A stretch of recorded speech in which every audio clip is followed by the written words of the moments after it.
exercise of those rights. So what I'm going to do is describe what this is all about. But I want to, as we get going, make sure that people understand that fundamentally this is about background checks, it's about mental health, it is not about taking away somebody's constitutional rights. So here's how the proposal under discussion works.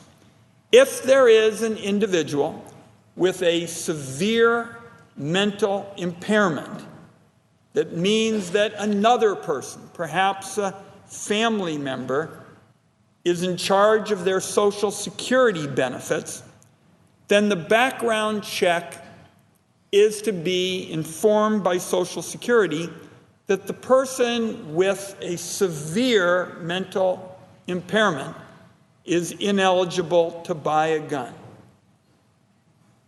Now, the fact is, you can always talk about tailoring the rule in a slightly, different way. It's critically important that individuals who wind up in the background check system are not treated unfairly. But the fact is, anyone who thinks that they have been unfairly affected by this proposal can appeal. And they are most likely going to win as long as they are not a danger to themselves or anyone else. And if the Social Security Administration says no, that person has the power to take their case to court. So what we're talking about here is, in my view, not about Democrats and Republicans, and liberals and conservatives. I think we're just talking about plain old, unvarnished common sense. We want to, all of us, stop shootings by those who are in danger of hurting themselves or other persons. The rule came out last year, but it goes back to the shootings at Virginia Tech and Sandy Hook. What the previous administration sought to do was to find some common sense gun safety steps that could be taken under laws on the books. And I want to emphasize this as well, Mr. President, because whenever we talk about guns, what senators always say is, let's use the laws on the books. Let's use the laws on the books. We don't need to chase new laws and the like. So the administration sought to use the laws on the books, the previous administration, to prevent the horrendous acts of violence that have so scarred our country in recent years. And I know the distinguished President of the Senate knows something about that from his own state. So I hope my colleagues will oppose the resolution. I think we're all aware here in the Senate that whenever you have an issue that even touches on guns, everybody goes into their corners. They go into their respective, corners. My own view is, and I represent a state with a great many gun owners. I've had more than 750 town hall meetings at home. A lot of them involve debates about guns. And overwhelmingly in a state like mine, where there are a lot of gun owners support making sure their background checks. They want to address this as a mental health issue.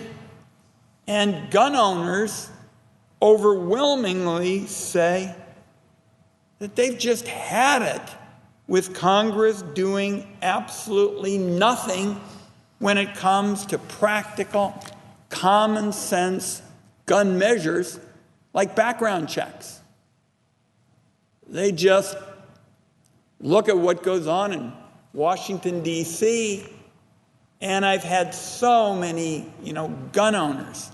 And this comes up not just at town meetings, but we have an icon in our state, Fred Meyer, a store, and I think I've had a chicken in every Fred Meyer in the state of Oregon.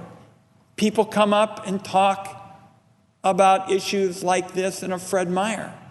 And they say, why in the world can't there be Democrats and Republicans who just come together, do something that helps make our country a little bit safer?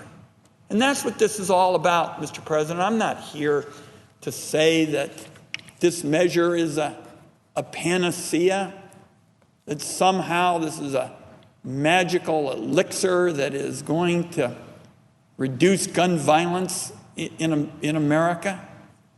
That wouldn't be right, and certainly not part of how I see these debates. I see this as addressing a common sense, practical measure relating to background checks and mental health.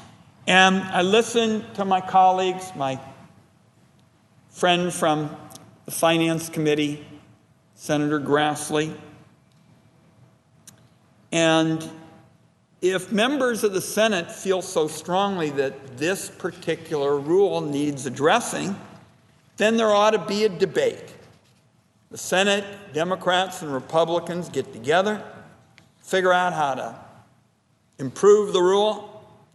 But what's important is that's not going to be possible if this resolution passes. If this rule is struck down under the Congressional Review Act, it wouldn't just scrap this particular background check, it would salt the earth. It would prevent this issue from being addressed for quite a number of years. And I'm going to close, Mr. President, by talking a bit personally for a minute about why I feel so strongly about this. My late brother, Jeff, who passed at 51, suffered from schizophrenia, a serious mental impairment. He started to withdraw in his teens. His condition just got worse over the next few years. And we were close. He was just a couple of years younger than me. I watched a continuing odyssey that Jeff went through of various mental health facilities, run-ins with the law on the streets.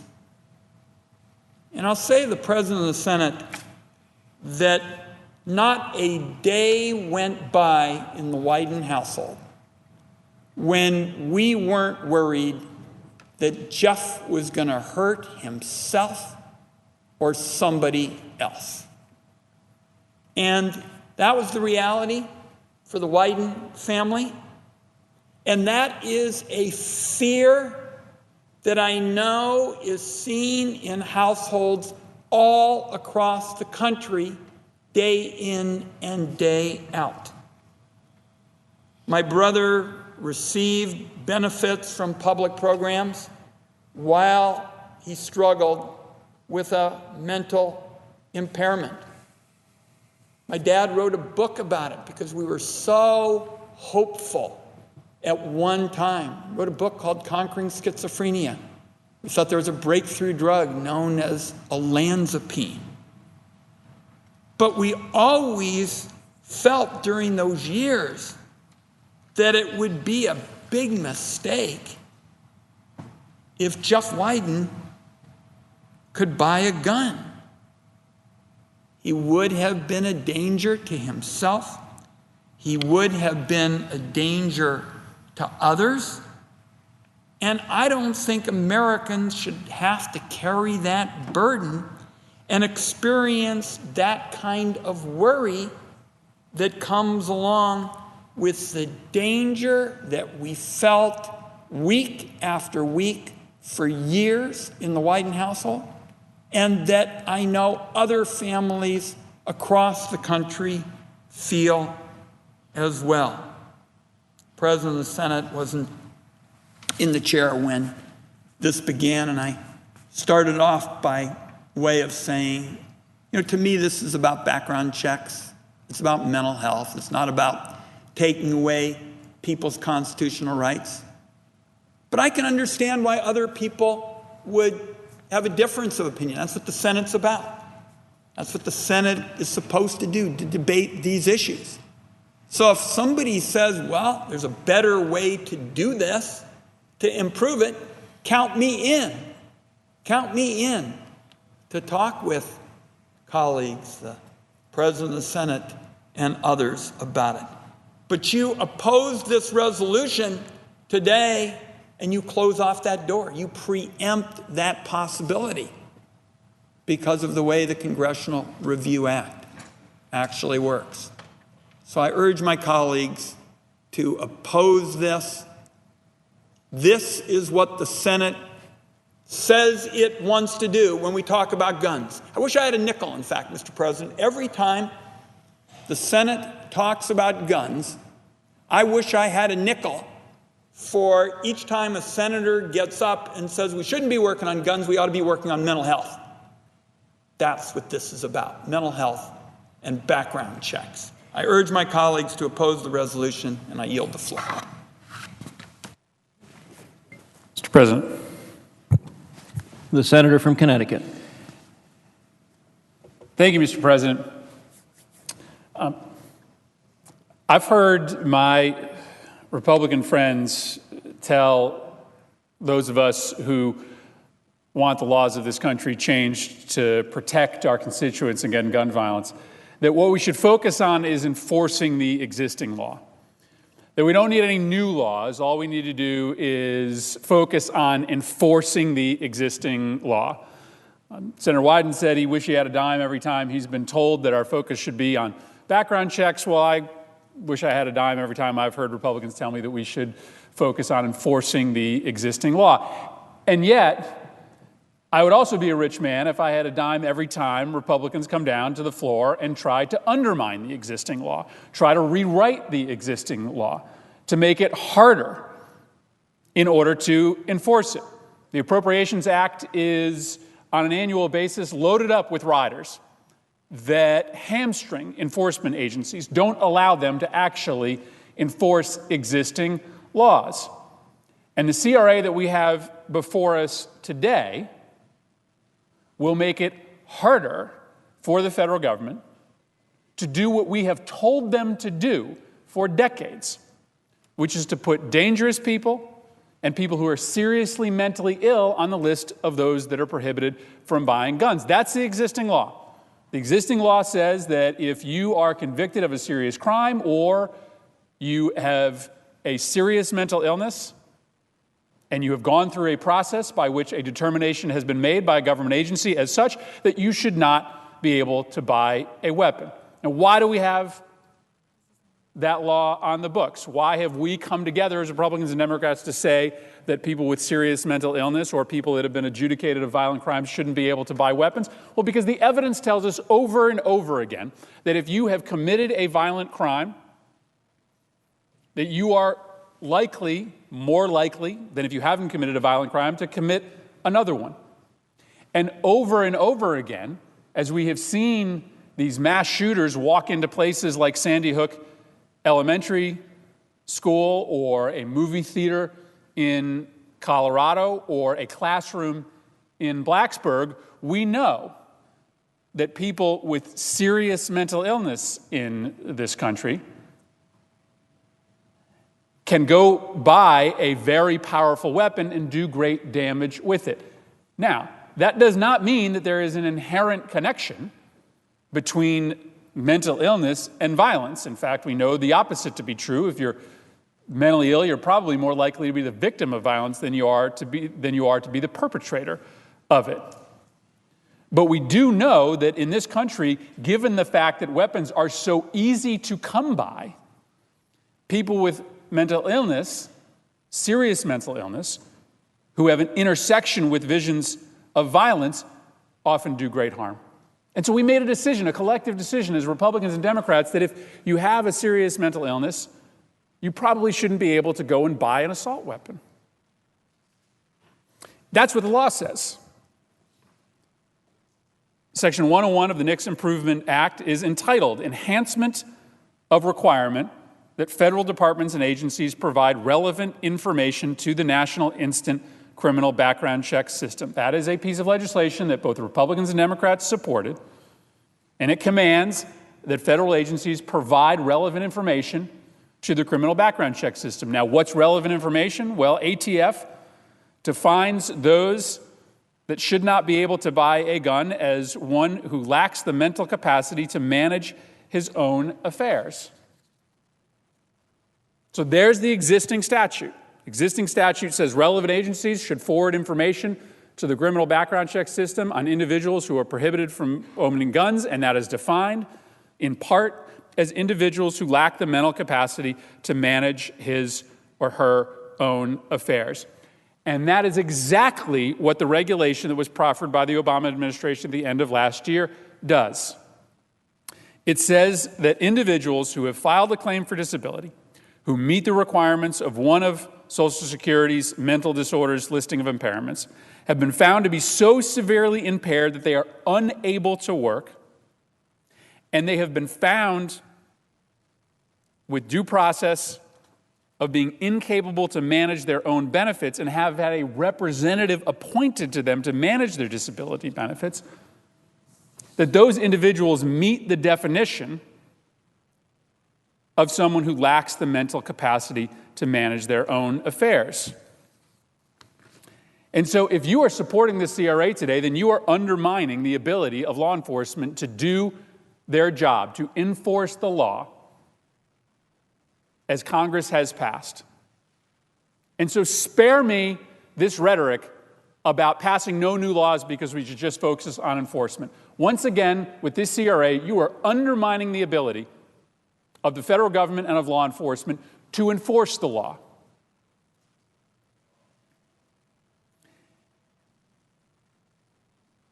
And let's be clear about what the danger is here. It is correct to state that there is no inherent connection between being mentally ill and being dangerous. But the risk here is not just that an individual is going to buy a gun and use it themselves. The risk is that someone who can't literally deposit their own paycheck probably can't, or likely can't, responsibly own and protect a gun. I could sit here for the rest of the day and recite to you the number of times that a gun that was owned by one individual got used in an accidental shooting, got taken illegally, stolen from their premises, and used in a crime. The danger of an individual who has severe mental incapacity is not just that they are going to take that weapon and fire it, but that they are not going to own, keep it, and protect it responsibly. If you can't manage your own financial affairs, how can we expect that you are going to be a responsible steward of a dangerous, lethal firearm? And we're talking about a very limited group of individuals here, who, by the way, under the regulation, have due process to contest the determination. First of all, they have an ability to contest the determination by Social Security that they shouldn't be able to manage their own financial affairs. And then the regulation secondarily gives them the ability to specifically contest their limitation on gun ownership. So there is full ability for the individual or for the family to contest this limitation, which makes it completely constitutional.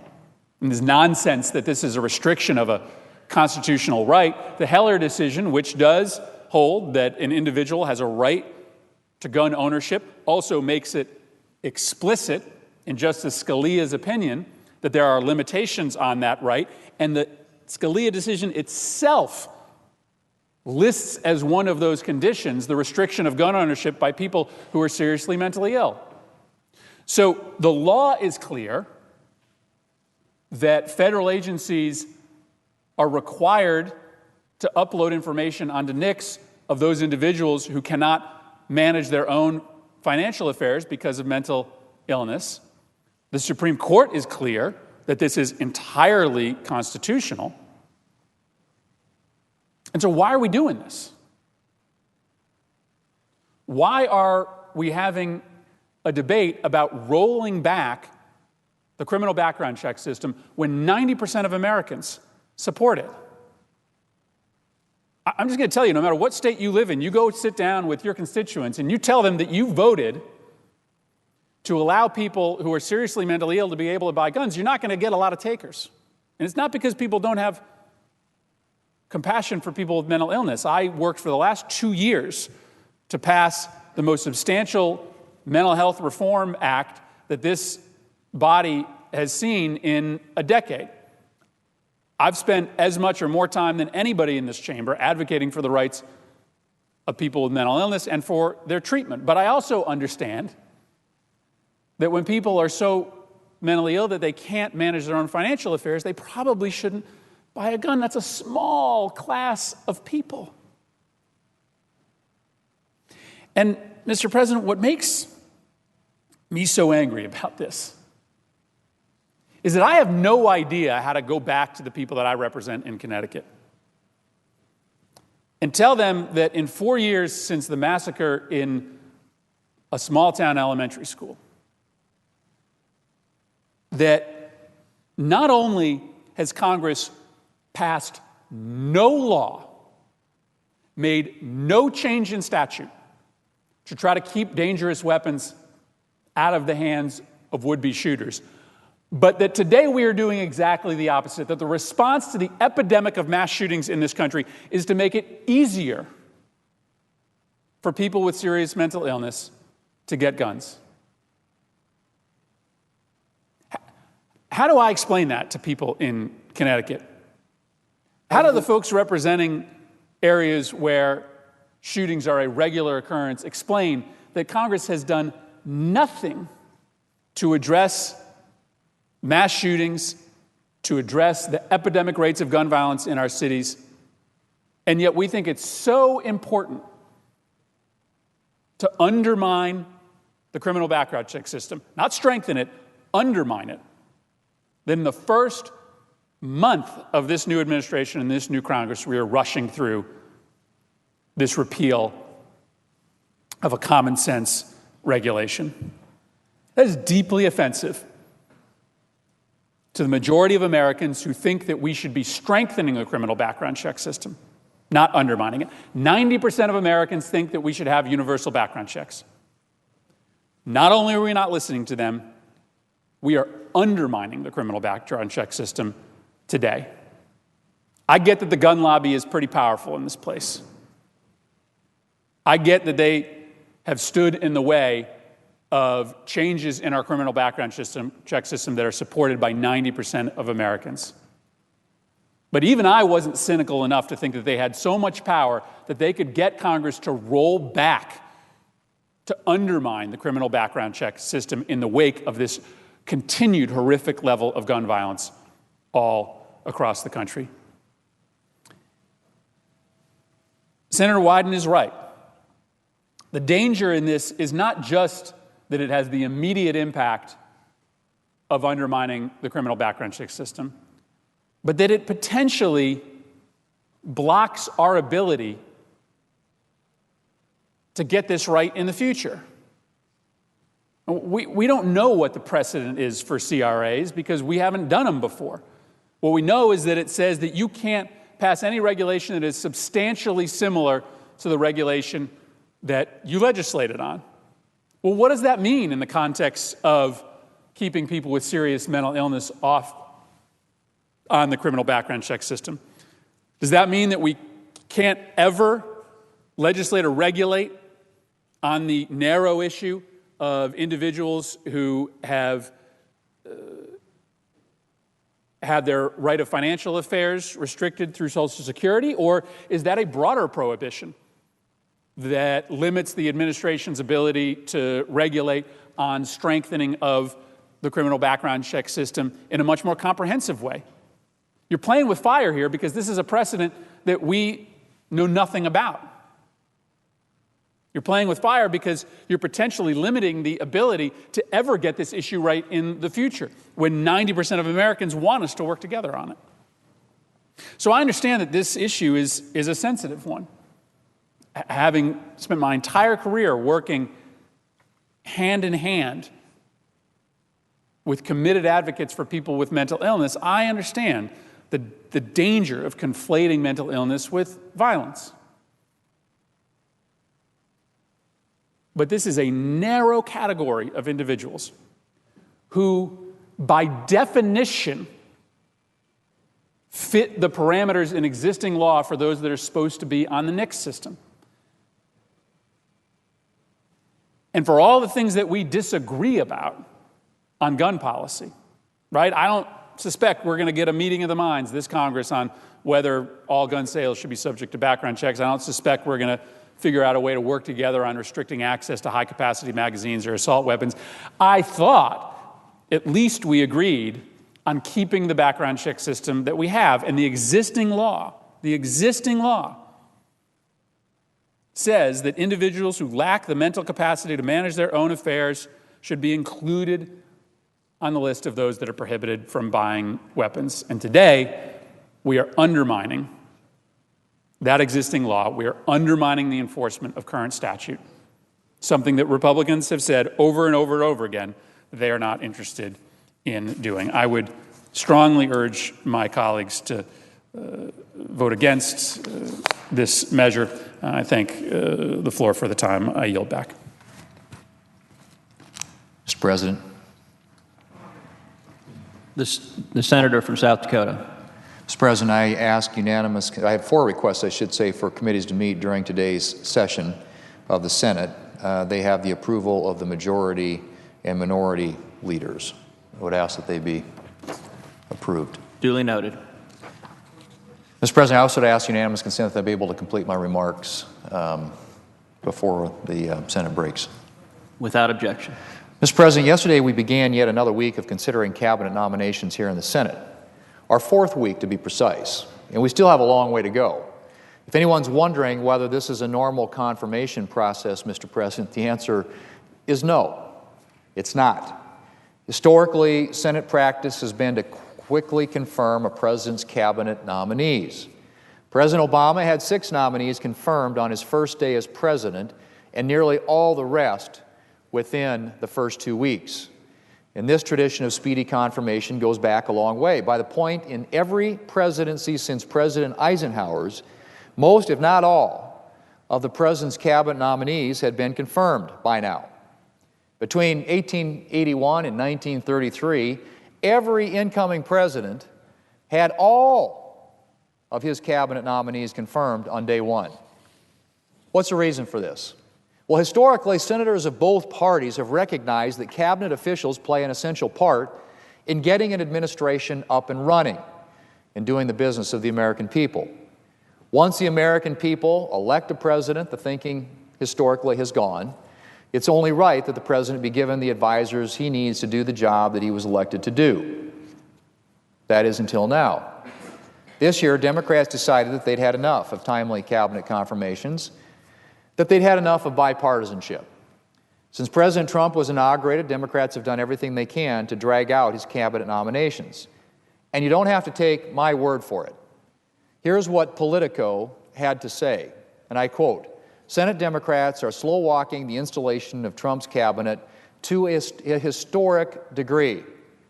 They are voting against Trump's cabinet picks in unprecedented numbers." That's from Politico. 2 weeks ago, the Washington Post published a piece entitled "Trump's Confirmations Really Are Taking Longer Than His Predecessors." Democrats, the Post noted, have tried to slow the process, invoking arcane parliamentary procedure to force delays and boycotting committee meetings to prevent votes, end quote. Well, Mr. President, for a party that has spent a lot of time complaining about obstruction, Democrats really are taking it to new heights. Thanks to Democrats' obstruction, the Senate has had to spend so much time confirming nominees that we've had very little time for actual legislative business. And we still have a long way to go to finish confirming the President's cabinet, unless, of course, Democrats decide to stop their obstruction. Democrats aren't even really accomplishing anything with their delays. Thanks to the rules change that they put in place back in 2013, that was something that was engineered in 2013, where they literally broke the rules to change the rules.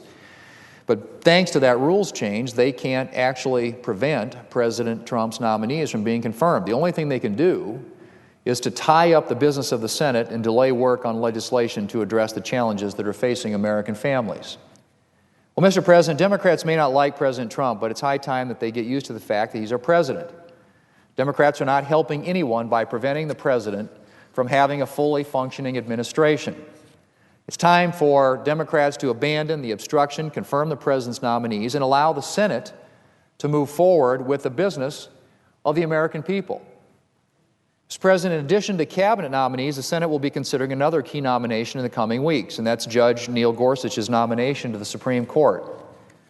I met with Judge Gorsuch last week, and our meeting just confirmed my opinion that President Trump could not have made a better pick for the court.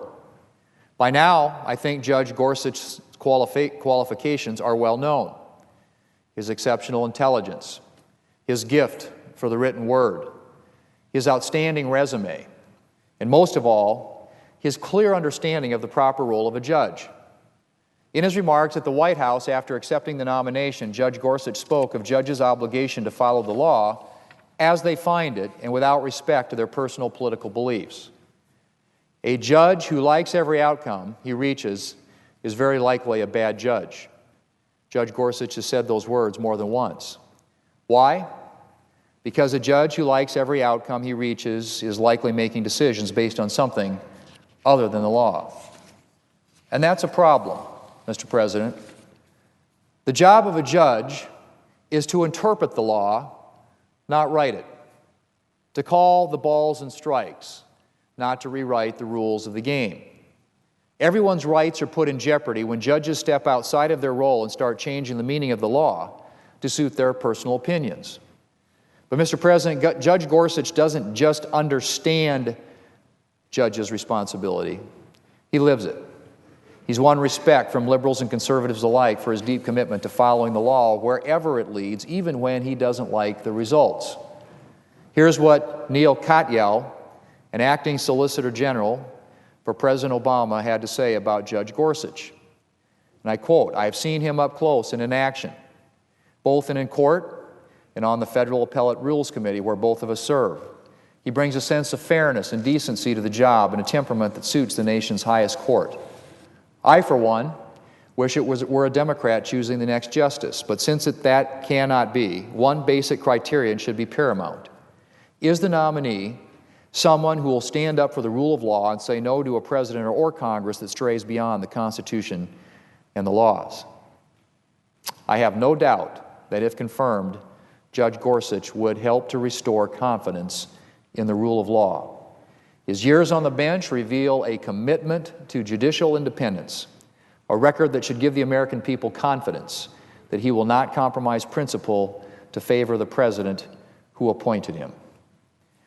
Again, Mr. President, those are not the words of a Republican. That's what Neil Katyal, formerly an acting Solicitor General for President Obama, had to say about Judge Gorsuch. Pretty high praise coming from a Democrat. Mr. President, one of the Democrats' favorite tactics is to accuse Republican nominees of being extremists, no matter how mainstream they actually are. But no matter how hard they try, I don't think they're going to have much success with that tactic against Judge Gorsuch. When liberal after liberal attests to his fairness and impartiality, it's pretty hard to pretend that he's anything but an excellent pick for the Supreme Court. And then there are the stats from his time on the 10th Circuit. Last week, the Wall Street Journal reported, and again I quote, "Judge Gorsuch has written some 800 opinions since joining the 10th Circuit Court of Appeals in 2006. Only 1.75%, or 14 opinions out of 800, drew dissents from his colleagues. That makes 98% of his opinions unanimous, even on a circuit where 7 of the 12 active judges were appointed by Democrat presidents and 5 by Republicans. So a very divided circuit court in terms of the composition. But let me just repeat that last line. 98% of his opinions were unanimous, even on a circuit where 7 of the 12 active judges were appointed by Democrat presidents and 5 by Republicans. Mr. President, when 98% of your opinions are unanimous, it's pretty much impossible to argue that you're somehow outside of the judicial mainstream. Very few of Judge Gorsuch's decisions have gone to the Supreme Court, but when they have been almost universally upheld, often unanimously. So I wish Democrats luck in portraying Judge Gorsuch as an extremist. I think they're going to have a very uphill climb. Mr. President, both liberals and conservatives recognize that Judge Gorsuch is a supremely qualified jurist who would make a terrific addition to the Supreme Court. And I hope that Senate Democrats will listen to the consensus in favor of his nomination and abandon their threats of obstruction. Democrats spent a lot of time talking about the importance of confirming a 9th justice to the court. Well, now they're going to have a chance to confirm an outstanding nominee, and I hope that they take it. Mr. President, I yield the floor, and I suggest the absence of quorum. Will the senator withhold his suggestion? I will withhold my suggestion. Under the previous order, the Senate stands in recess until 2:15 p.m.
Off last night, the Treasury Department's Office of Control, OFAC, labeled the Venezuelan vice president as a specially designated narcotics trafficker under the Kingpin Act.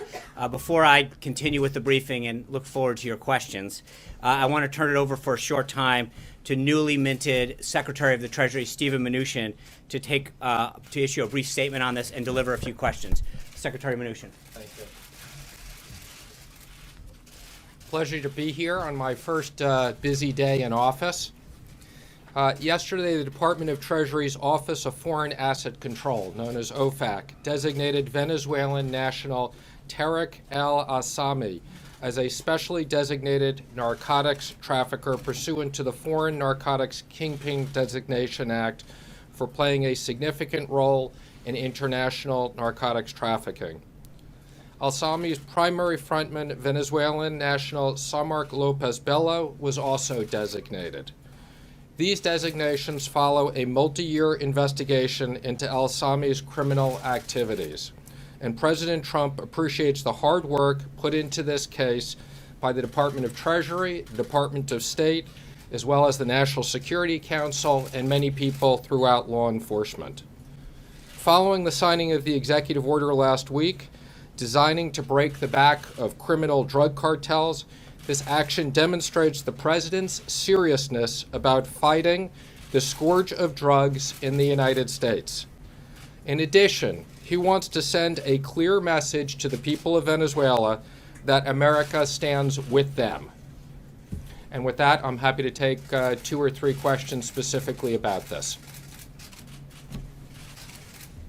Since sanctions are directly relevant, obviously, to the Treasury Department, which is an agency that you now oversee, can you talk a little bit about plans to sanction Russia and if you will keep Obama-era sanctions against Russia? Our current sanctions programs are in place, and I would say sanctions are an important tool that we will continue to look at for various different countries. But it's a very important program within the Treasury Department. And for Russia specifically, sir? The existing policies are in place. Mr. Secretary. Yes. Contemplating any additional sanctions against Iran, and can you tell us what you think the bottom line will be of these particular sanctions you announced yesterday and are referring to today for the Venezuelan vice president? What's it going to mean? First, let me just comment, again, this is as a result of a very long effort. By the way? Yes, this was underway. This was a very long effort, but the implication is quite significant. We expect that there will be frozen tens of millions of dollars. And again, that sanctions are a very important way of us sending a message that we will not stand for illicit activities, whether they're drug trafficking or terrorism. Secretary, including sanctions, what other tools are you looking at? I can't comment on all the tools, but again, let me just reinforce that sanctions are a very important tool within the department, and we will use them as appropriate. Contemplating more with Iran, sir? In this case, we did freeze assets again, as I mentioned, tens of millions of dollars of assets, and that will have a very big impact on this. So I'll take one more question, please. Yes, in the back. During the campaign, the president had made comments about Janet Yellen and whether basically inferring that she was being too political and that she should be ashamed of herself. Do the folks at the Treasury Department and within the administration feel confident with Mrs. Yellen at the helm and to be able to set monetary policy going forward? Well, let me just comment. I'm really here today again to talk about the Venezuelan situation. But let me just say that there is a tradition of the Secretary of Treasury having ongoing meetings with the head of the Federal Reserve, and I look forward to that now that I'm in office, doing that and spending time with her. Thank you very much, everybody. It's a pleasure to be here on my first day. Thank you. All right, let's get back to the fun. We've been reviewing it. I want to address the events of last night first and foremost. We've been reviewing and evaluating this issue with respect to General Flynn on a daily basis for a few weeks, trying to ascertain the truth. We got to a point not based on a legal issue, but based on a trust issue, where the level of trust between the president and General Flynn had eroded to the point where he felt he had to make a change. The president was very concerned that General Flynn had misled the vice president and others. He was also very concerned, in light of sensitive subjects dealt with by that position of national security advisors like China, North Korea, and the Middle East, that the president must have complete and unwavering trust for the person in that position. The evolving and eroding level of trust as a result of this situation and a series of other questionable instances is what led the president to ask for General Flynn's resignation. Immediately after the Department of Justice notified the White House counsel of the situation, the White House counsel briefed the president and a small group of his senior advisors. The White House counsel reviewed and determined that there is not an illegal issue, but rather a trust issue. During this process, it's important to note that the president did not have his attorney general, Jeff Sessions, who he trusts immensely, approved by the Senate. When the president heard the information as presented by White House counsel, he instinctively thought that General Flynn did not do anything wrong, and the White House counsel's review corroborated that. It is not ordinary for an incoming national security advisor to speak with his counterparts about the issues of concern to them. In fact, he spoke with over 30 of his counterparts throughout the transition. As Charles Krauthammer said last night, it is, quote, perfectly reasonable for him to do so. The issue here was that the president got to the point where General Flynn's relationship misleading the vice president and others, or the possibility that he had forgotten critical details of this important conversation, had created a critical mass and an unsustainable situation. That's why the president decided to ask for his resignation, and he got it. The irony of this entire situation is that the president has been incredibly tough on Russia. He continues to raise the issue of Crimea, which the previous administration had allowed to be seized by Russia. His ambassador to the United Nations, Nikki Haley, stood before the UN Security Council on her first day and strongly denounced the Russian occupation of Crimea. As Ambassador Haley said at the time, the, quote, dire situation in eastern Ukraine is one that demands clear and strong condemnation of Russian actions. President Trump has made it very clear that he expects the Russian government to de-escalate violence in the Ukraine and return Crimea. At the same time, he fully expects to and wants to be able to get along with Russia, unlike previous administrations, so that we can solve many problems together facing the world, such as the threat of ISIS and terrorism. The president is currently evaluating a group of very strong candidates that will be considered to fill the National Security Advisor position permanently, and is confident in the ability of General Kellogg, a decorated and distinguished veteran of the United States Army, until that person is ultimately chosen. Before I get into the president's schedule for today, a quick recap of the president's activity over the last few days, since we haven't had the honor of sharing so much time together. The president's been keeping a close eye on the Orville Dam situation in California. We've worked closely with Doug LaMalfa, who represents California's 1st District, where the dam's located, and other state officials to help people who have been impacted. The situation is a textbook example of why we need to pursue a major infrastructure package in Congress. Dams, bridges, roads, and all ports around the country have fallen into disrepair. In order to prevent the next disaster, we will pursue the president's vision for an overhaul of our nation's crumbling infrastructure. We hope everyone remains safe as the evacuations continue, and will be working alongside with FEMA and appropriate government entities to make sure that we are doing everything we can to attend to this matter. The president was honored also to welcome the Prime Minister of Japan last week from their first official meeting at the White House to their joint press conference at Mar-a-Lago, their joint press conference and their time together at Mar-a-Lago. The president and the Prime Minister had a productive visit that reaffirmed their determination to further strengthen the U.S.-Japan alliance and economic relationship. At Mar-a-Lago, the president was proud to stand behind Prime Minister Abe on Saturday to convey the United States' unwavering support for our Japanese allies in the face of North Korea's most recent missile launch. On Sunday, the president met with now Secretary Treasury Mnuchin and Mr. Steve Wynn before returning to Washington. Yesterday, the president had an incredibly productive set of meetings and discussions with Prime Minister Trudeau of Canada, focusing on our shared commitment to close cooperation and addressing both the challenges facing our two countries and the problems throughout the world. Our countries share a profound economic interest, with more than $2 billion in two-way trade flowing across our border every day. The president was pleased to launch the Canada-United States Council for the Advancement of Women Entrepreneurs and Business Leaders by holding a roundtable discussion here at the White House. Together with Prime Minister Trudeau, his daughter Ivanka, the president discussed the unique challenges that women face in the workplace with an incredible group of successful and respected female business executives from both countries. A full list of the participants is available through the pool. In addition to his in-person meetings with the prime ministers of Japan and Canada, the president also recently had phone calls with the presidents of Tunisia, Peru, Nigeria, Colombia, and South Africa. Readouts are available on all of those calls. Finally, following the prime minister's visit to yesterday, the president met with Chairwoman McDaniel and co-chairman Paduchik of the Republican National Committee. In the afternoon, the president participated in a pinning ceremony for Major Ricardo Turner, one of his military aides. The aides to the president are mid-grade officers, one from each of the services. They provide direct support to the president as in his role as commander-in-chief, and their primary responsibilities are to serve as an emergency action officer, aide-de-camp, and ceremonial aide. It's a long-standing tradition that one of the president's military aides is promoted to the next higher grade. The president conducts that promotion. Major Ricardo Turner, the president's military aide, was recently promoted to lieutenant colonel, and the promotion was held in the Oval Office. The president also spoke yesterday with Maureen Scalia on the one-year anniversary of her husband's passing. The president and Mrs. Scalia discussed her late husband's incredible legacy and how the president is making every effort to carry it on by nominating Judge Gorsuch, who shares the love of the Constitution, to succeed him on the bench. Last night, the president obviously hosted the swearing-in of Secretary Mnuchin in the Oval Office.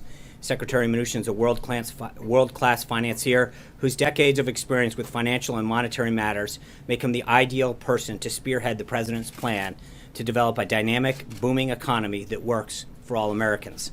We're glad to officially have him on board. Now moving on to the schedule of today.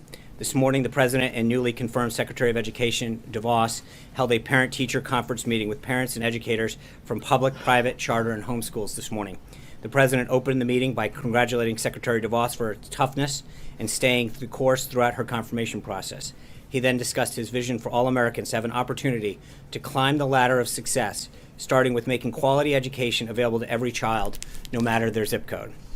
Under the current system, the president believes too many of our children are trapped in failing schools, especially in the African American community.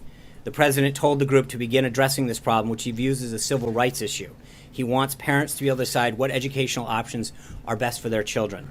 The group launched into a wide-ranging discussion that included public and charter schools, homeschooling, dropout prevention, and the Basis Schools program, states' responsibilities, and the current state of the U.S. Department of Education. The president's ultimate goal is to create safe communities, great schools, and well-paying jobs. He believes that each of these goals is linked to the others, and the Trump administration is taking concrete steps to achieve them all. The president also spoke on the phone earlier today with Prime Minister May of the United Kingdom, continuing the productive conversation they started during her visit earlier this year. A readout on that call should be coming soon. The president then had lunch with New Jersey Governor Chris Christie and his wife regarding combating drug use. At 2 o'clock, the president will sign House Joint Resolution 41 in the Oval Office. The resolution is the start of rolling back harmful Obama-era regulations, which have cost the American businesses and consumers a staggering $890 billion, making our companies less competitive and even driving some of them out of business.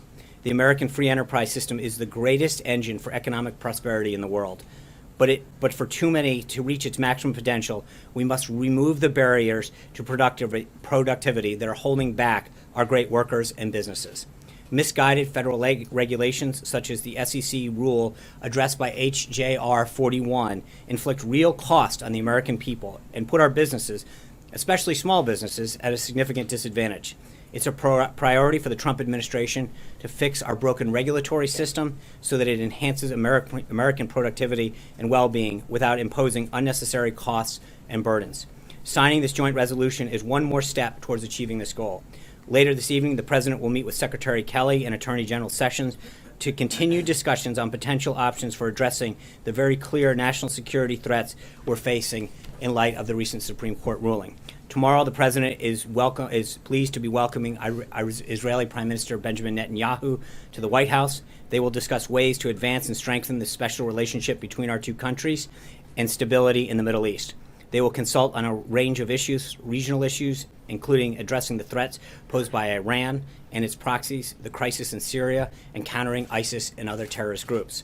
As the president has made clear, his administration will work to achieve comprehensive agreement that would end the Israeli-Palestinian conflict so that Israelis and Palestinians can live in peace and security. The way forward toward that goal will also be discussed between the president and the prime minister. They will hold a joint press conference tomorrow as well, and further guidance will be coming on the time and location. Looking ahead to Friday, the president will travel to Charleston, South Carolina to attend the rollout of the first Boeing 787-10 Dreamliner. This visit will give the president an opportunity to celebrate a huge milestone for thousands of workers at Boeing, America's #1 exporter and the millions of American workers involved in aerospace. This trip has been months in the making, and we're thrilled to celebrate the rollout of this amazing plane. With that, I'd be glad to take some of your questions. Jonathan Carl. Back in January, the president said that nobody in his campaign had been in touch with the Russians. Now, today, can you still say definitively that nobody on the Trump campaign, not even General Flynn, had any contact with the Russians before the election?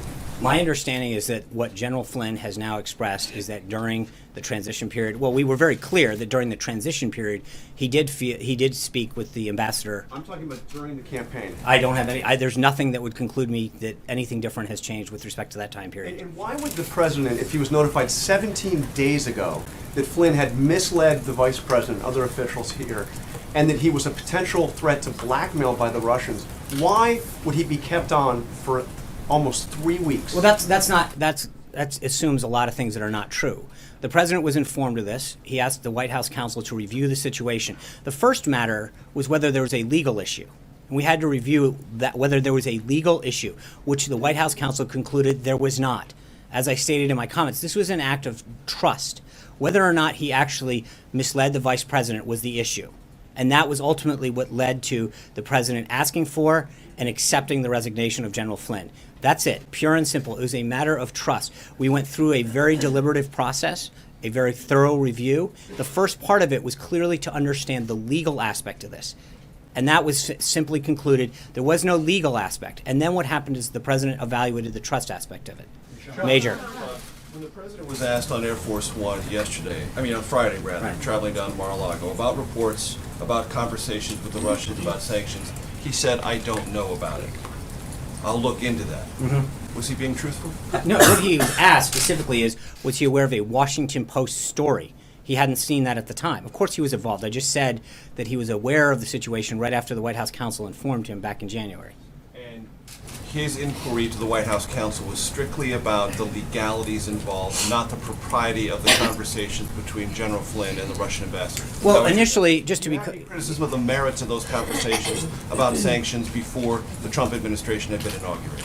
So just to be clear, the acting attorney general informed the White House counsel that they wanted to give, quote, a heads up to us on some comments that may have seemed in conflict with what he had sent the vice president out in particular. The White House counsel informed the president immediately. The president asked him to conduct a review of whether there was a legal situation there. That was immediately determined that there wasn't. That was what the president believed at the time from what he had been told, and he was proved to be correct. The issue, pure and simple, came down to a matter of trust. And the president concluded that he no longer had the trust of his national security advisor over. It was proper for the incoming national security advisor, not part of an administration, to be discussing an issue as sensitive as sanctions with the Russian ambassador. His job is to discuss issues with his counterparts. Charles Krauthammer put it perfectly last night. That's what he's supposed to be doing. That's his job. We would constantly read out throughout the transition who he was speaking to, how he was getting ready. The president was receiving congratulatory calls from around the world. We would read out the world leader calls. The job of the incoming NSA is to sit down with the counterparts and start that dialogue. And that's exactly what he did. So the question wasn't, did he do anything improper or illegal? It's the question of, could he be trusted further? And that trust, or the erosion of that trust, was frankly the issue.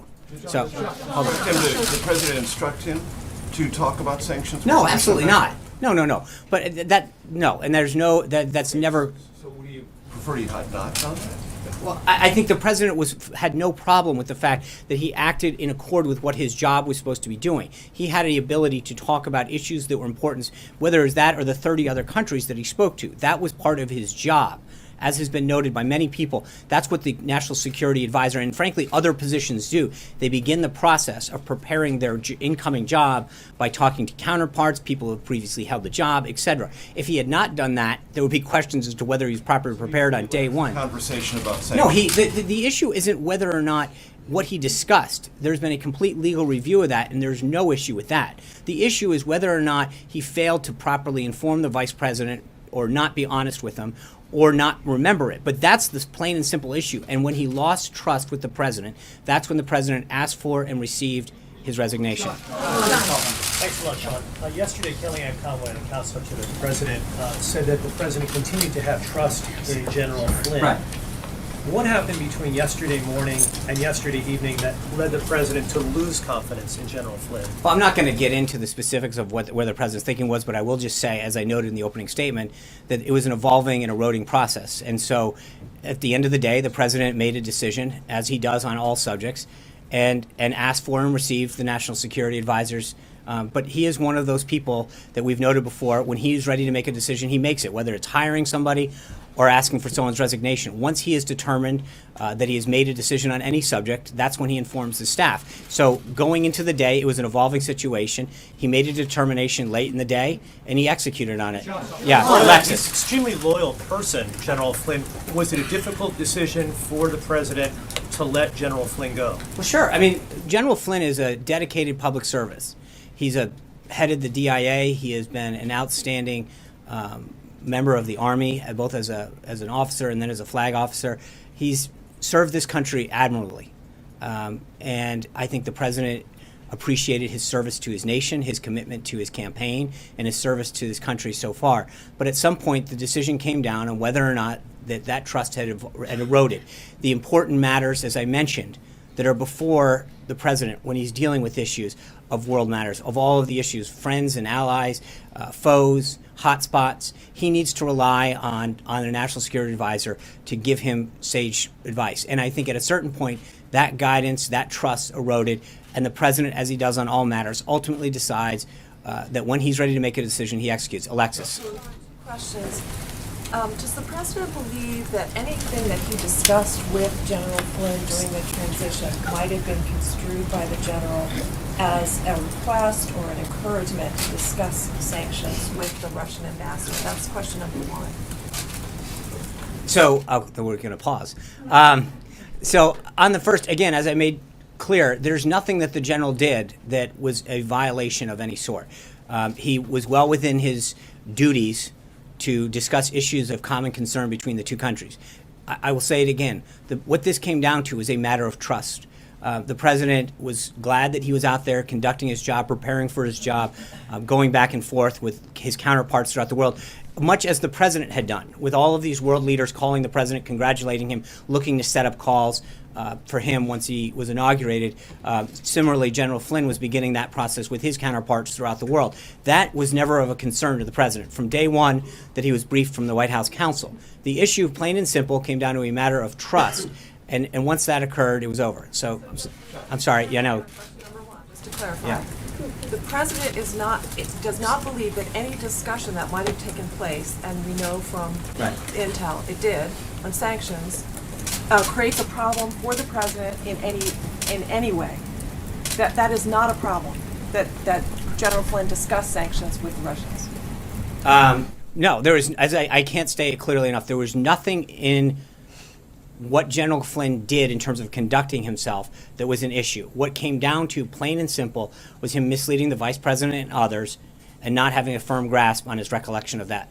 That's it. Here's question number two. Lawmakers on Capitol Hill from both sides of the aisle would like to investigate or probe or ask more questions about this. Does the president hope to cooperate with those investigations? Would he instruct members of his staff who work for him here and in the administration to cooperate with those investigations? Well, we're going to comply with the law. I think the president feels very confident. The review that was conducted by White House counsel was very thorough and concluded very conclusively, as he had first instinctively come to the conclusion that there was nothing wrong. So, people are free to do what they wish, but I think that they will find exactly what the president first believed and what the White House counsel concluded. And frankly, I believe a couple publications even reported that there was no investigation for a reason, because there was not an issue of law, it was an issue of trust. George. When do you expect to have a replacement in place? And secondly, on another topic, there was a report yesterday that one of your colleagues said the White House is keeping dossiers on reporters. Yeah. Can you say if that's true or not? That is absolutely not true. There are no dossiers being kept. Just a binder that I put right here. That's about it. That was a joke. Hold on one second. And then, I'm sorry, George, the first part. The timetable on a replacement. Just like the way he handled this situation, the president will meet with individuals, and when he's ready to make a decision and he feels as though the person is qualified and can properly advise him on the issue, he'll make that decision. But that's all, as all decisions rest with him. I'm just going to go to my first Skype seat. John Huck of WKVVU out of Las Vegas.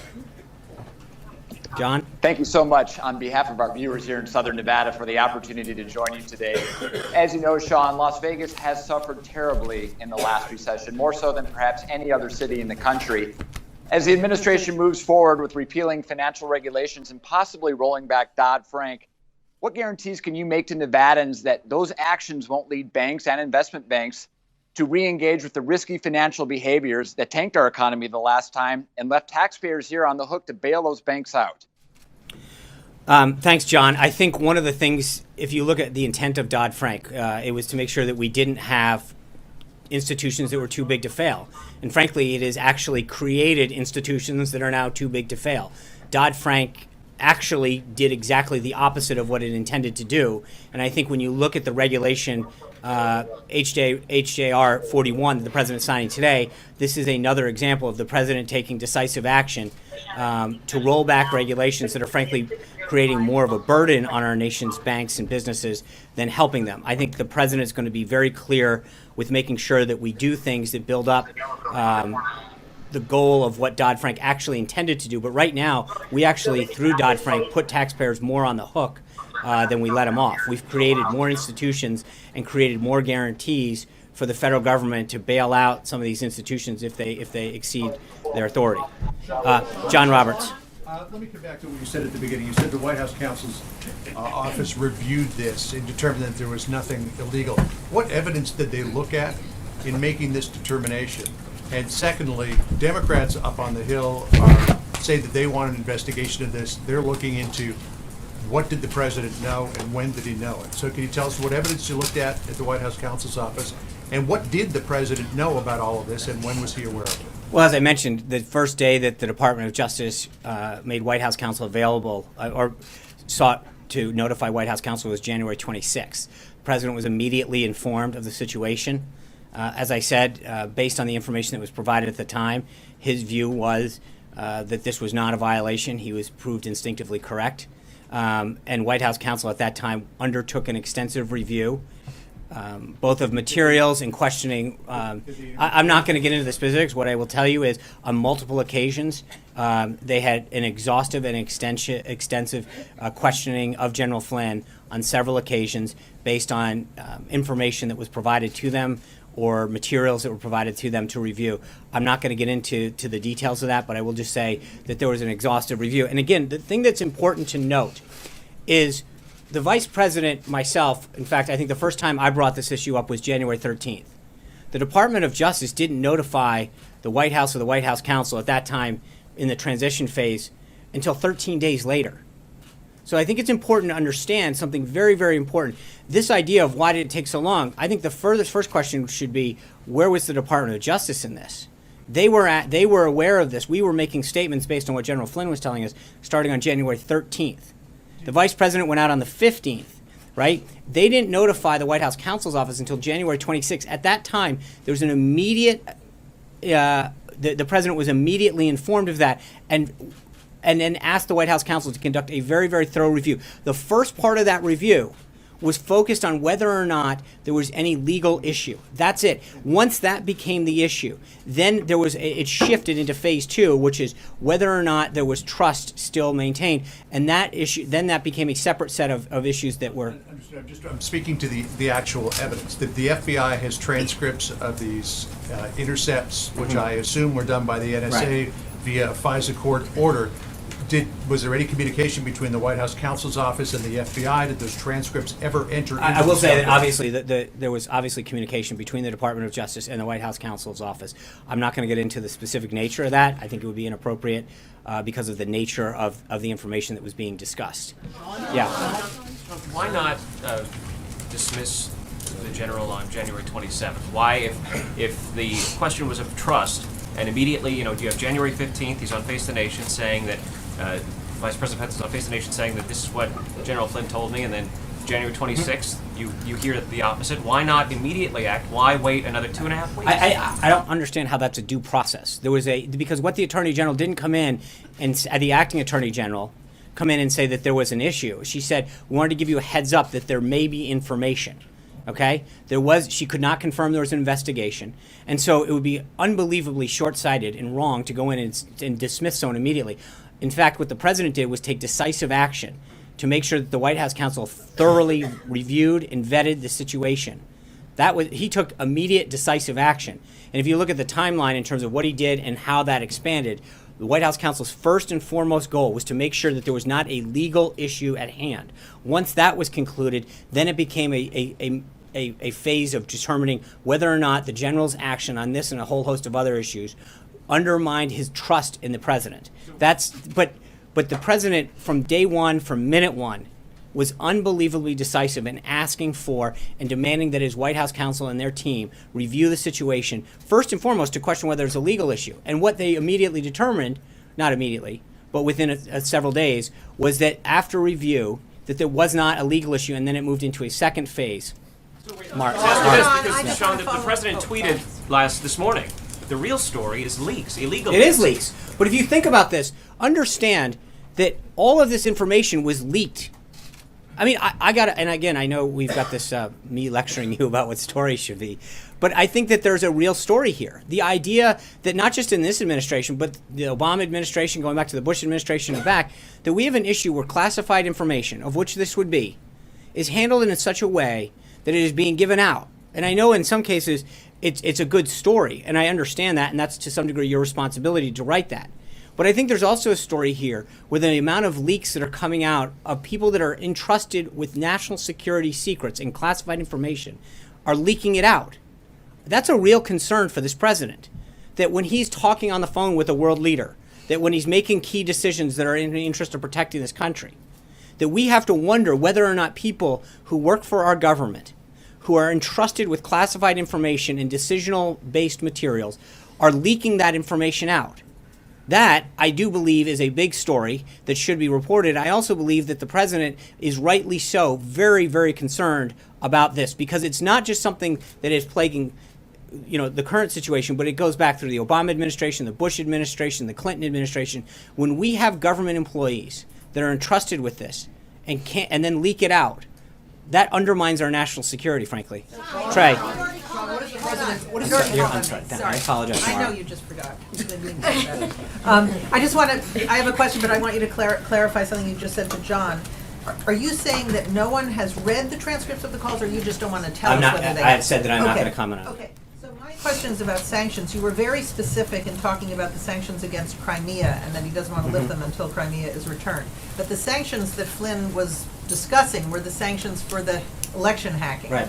That's something the president could remove on his own if he wanted to. Is he committed to keeping those? I think Secretary Mnuchin commented on that. There's no change in our current sanctions strategy or with Russia, and I've got nothing for you on that. Trey. The current story is leaks. What is the president willing to do to investigate further to determine where these leaks are coming from? I think this goes back to the same way he negotiates.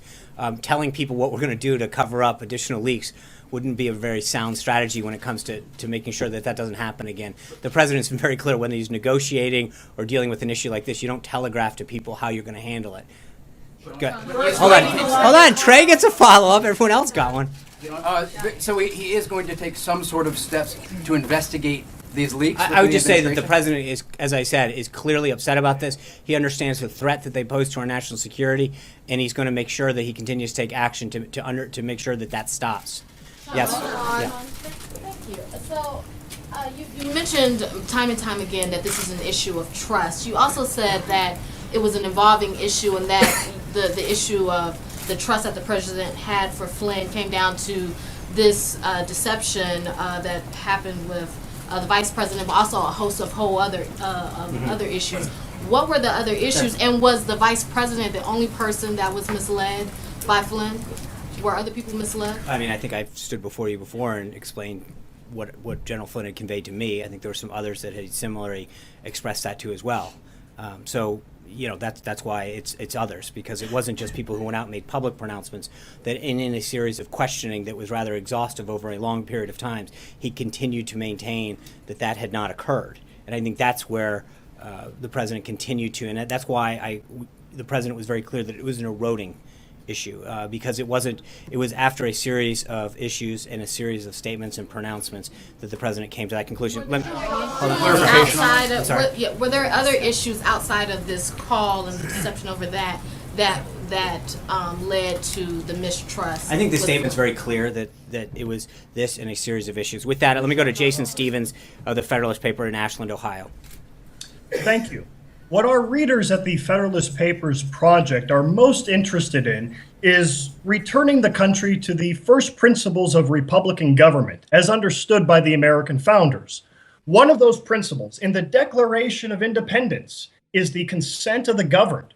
So my question is this: what are the president's future plans for rolling back the expensive and burdensome regulations of the administrative state, most of which are the product of unelected, unaccountable bureaucrats who never received the consent of the governed to do anything, let alone make law?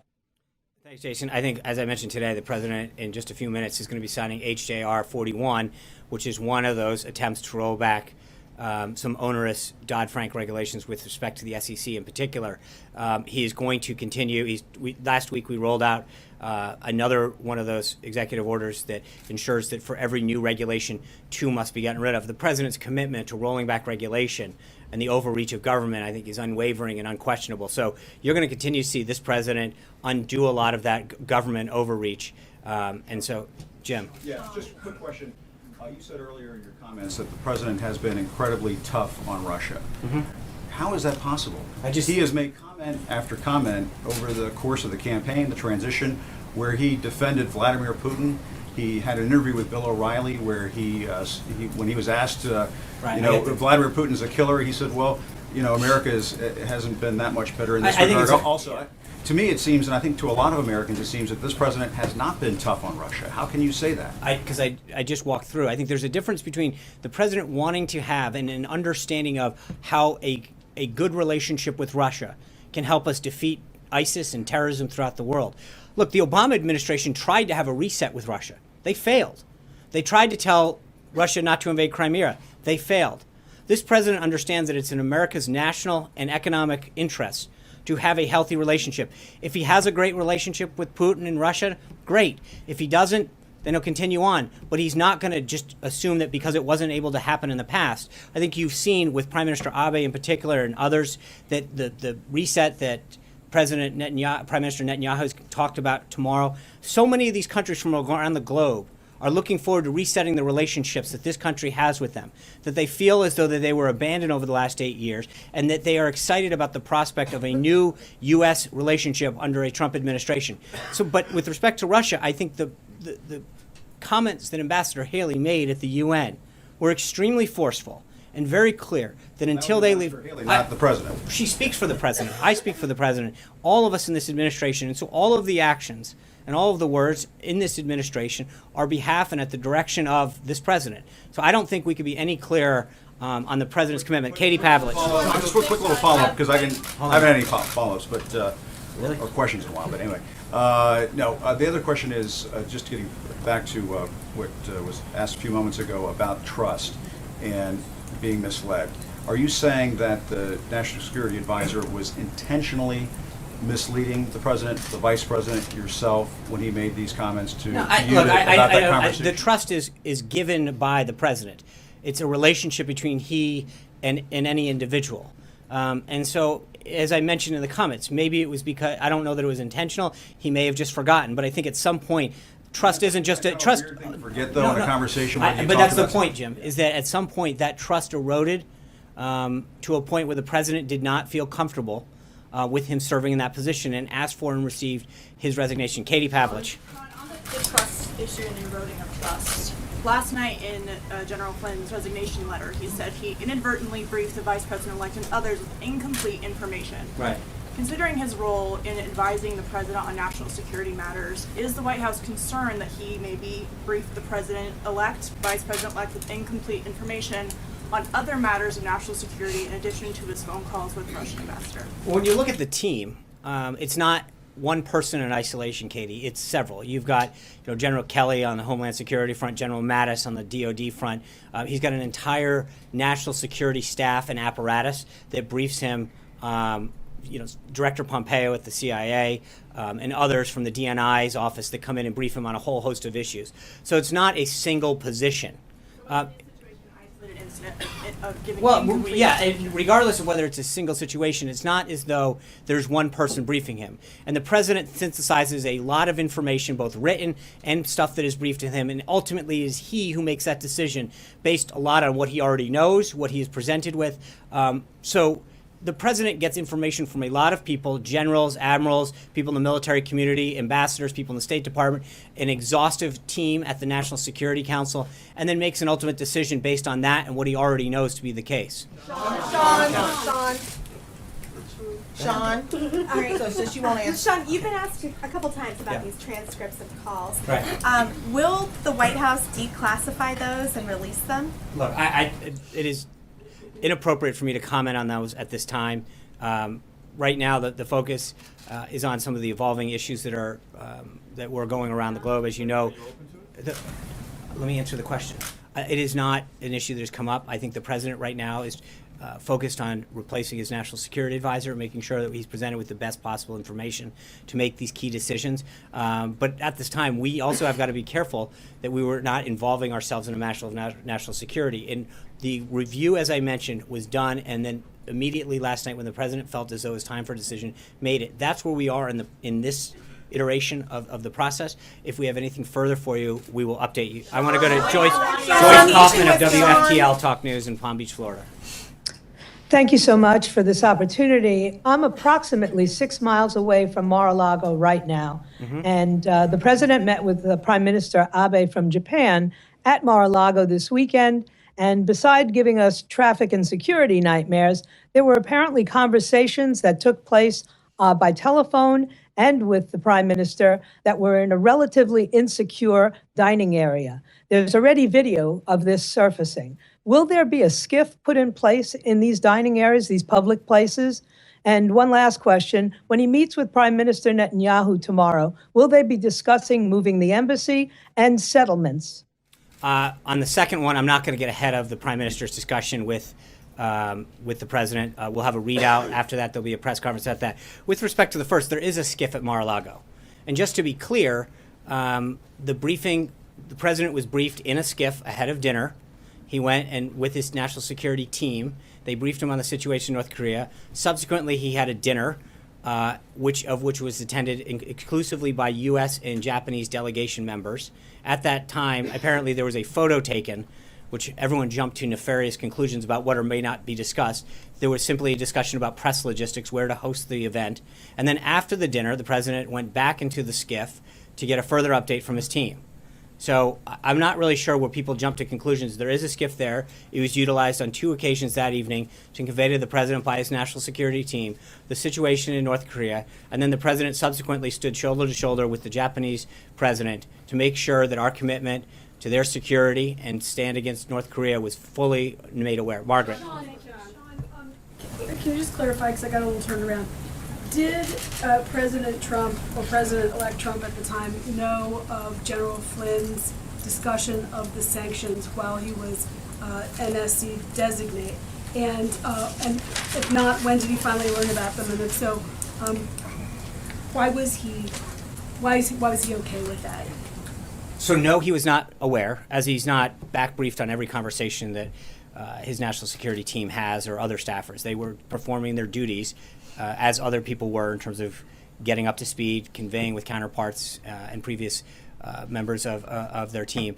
That being said, when he was made aware of it, once the White House counsel briefed him on concerns the Department of Justice had. And at that point, as I mentioned, what he asked and what he believed at the time and was confirmed by White House counsel was that there was no legal issue here. Discussing the issue didn't violate anything. It was appropriate in the normal course of action to discuss that. And he immediately asked the White House counsel to further confirm what his instincts were at the time. Thank you, guys. Have a great one. We got to get ready for a bill signing. We got a bill signing. Margaret gets a follow-up but he's. Is the administration undertaking any sort of effort, either cabinet-wide or like inside the shop, to make sure that everyone comes forward who had any communications with the Russians about sanctions or otherwise? There's no other information. I mean, that as far as we are aware, that is an isolated incident that occurred. And again, the key point in this isn't that there were discussions. There was nothing wrong or inappropriate about those discussions. It purely came down to a matter of trust. That's it. Thank you, guys. I'll see you tomorrow. Happy Valentine's Day.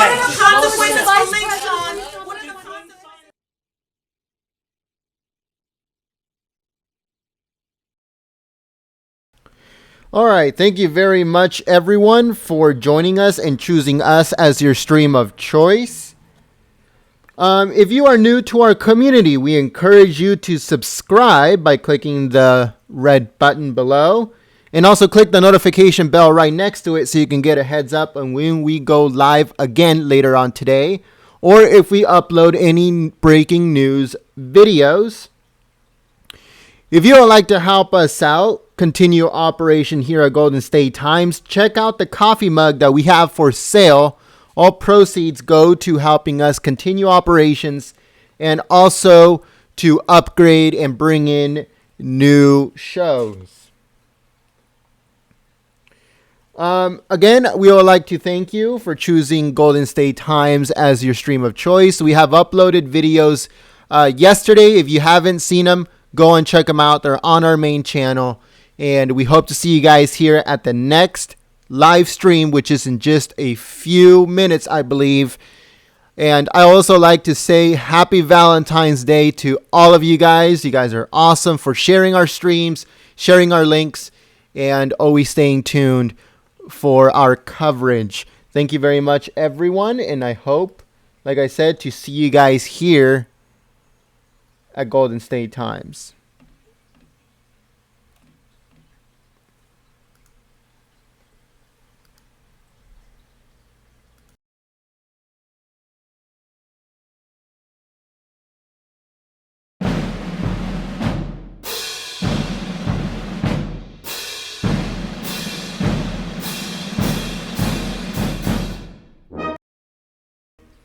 I would also like to thank the moderators for trying to keep the chat clean and enjoyable for everyone. I know it's kind of difficult with 9,000-10,000 people watching, but you guys do an awesome job.